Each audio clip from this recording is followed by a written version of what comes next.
Hello mes petits mystères. Avez-vous déjà vécu des choses étranges, des moments troublants que vous n'arrivez pas totalement à expliquer?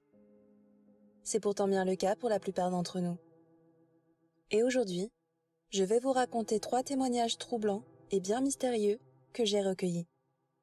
Installez-vous bien confortablement et tendez l'oreille. C'est parti!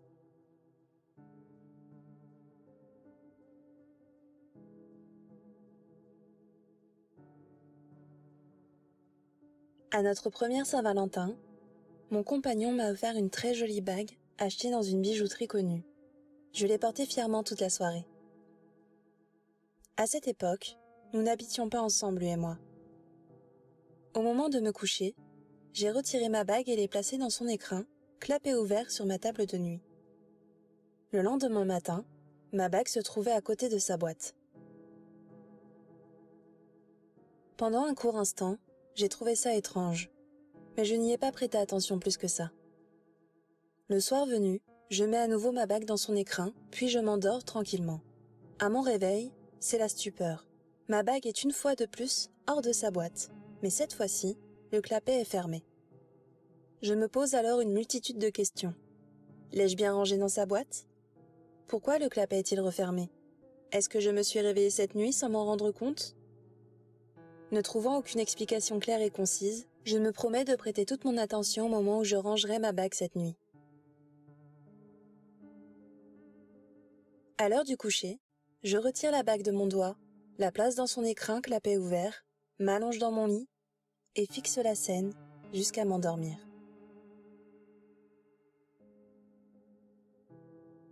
Le matin venu, j'entends mon vieux réveil sonner. J'ouvre mes yeux.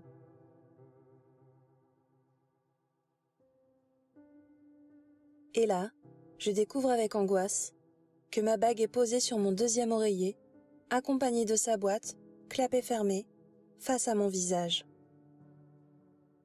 Je me lève de mon lit, tout en gardant le regard fixé sur cette scène totalement hallucinante. Je ne sais pas pourquoi, mais l'une des premières choses que je me suis dites à ce moment-là était que quelque chose, un je ne sais quoi, voulait me faire comprendre de ne pas retirer cette bague de mon doigt. Depuis, je n'ose plus retirer mes bagues pour dormir. Et vous, avez-vous déjà vécu ce genre de phénomène?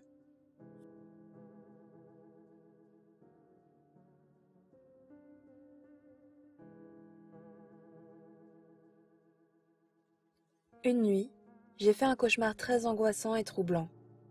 Je me trouvais au rez-de-chaussée de notre bâtiment, en train de courir à travers les couloirs, avec le sentiment terrifiant d'être poursuivi par quelque chose. Notre appartement se situe au premier étage. Pour m'y réfugier le plus rapidement possible, j'emprunte les escaliers en montant les marches 2 par 2.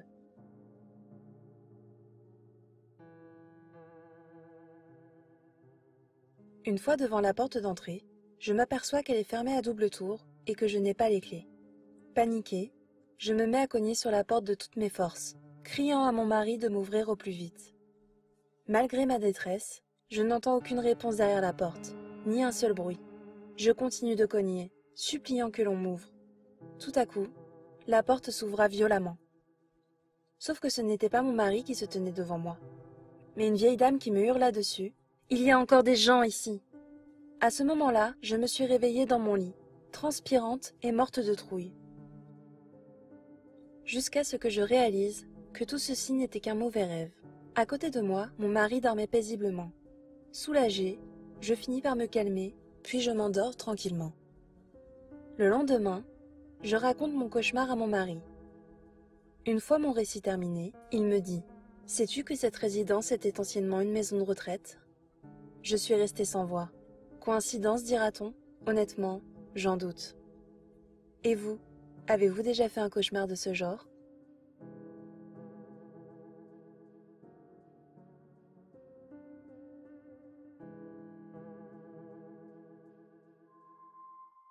Voici ce qu'il s'est passé un après-midi durant mon enfance. J'avais une douzaine d'années, lorsqu'avec une amie d'époque, nous avions décidé de faire une balade à vélo jusqu'à un vieux pont romain de notre village. Pour y accéder, il fallait emprunter un long chemin de terre à travers champs. Nous discutions en pédalant tranquillement côte à côte sur ce chemin, lorsque tout à coup, ma copine s'arrêta de pédaler net. tout en fixant droit devant elle d'un regard effrayé. Je vis alors à quelques dizaines de mètres de nous, une grande silhouette sombre approchant très lentement dans notre direction. On aurait dit que cette silhouette à forme humaine portait une sorte de cape et un chapeau, sauf que cette ombre, d'un noir profond, était totalement dépourvue de traits. Nous avons immédiatement fait demi-tour, pédalant à toute vitesse, cherchant un endroit pour nous cacher de cette chose le plus rapidement possible. Des haies champêtres se tenaient au bord du chemin. On s'y faufila avec nos vélos, espérant que l'ombre menaçante n'arrive pas jusqu'à nous. Nous attendions la peur au ventre pendant de longues minutes, tout en regardant à travers les buissons. À un moment, on entendit comme des bruits de pas s'approcher petit à petit.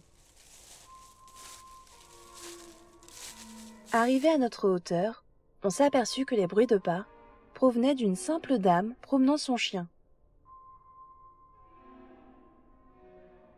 Une fois la voie dégagée, nous avons repris la route sur nos vélos et sommes rentrés chez nous. Nous n'avons jamais revu cette ombre et ne sommes plus retournés à ce pont durant des années.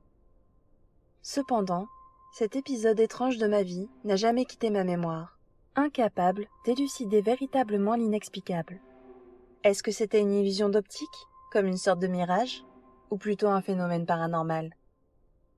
Ce n'est qu'à l'âge de 30 ans, en voguant sur Internet, que je suis tombée par hasard sur un dessin ressemblant étrangement à la silhouette qu'on a pu voir ce jour-là. Le croquis en question était accompagné d'un article mettant en avant différents témoignages ressemblant au mien. Grâce au dessin et à cet article, j'ai enfin pu mettre le nom sur cette chose qu'on a rencontrée. Je suis maintenant persuadée d'avoir eu affaire à ce qui s'appelle être un shadow people, ces étranges êtres surnaturels venant de l'ombre. Et vous, mes petits mystères, croyez-vous surnaturel? À bientôt sur Mysterium. Peut-être que la prochaine histoire sera la vôtre.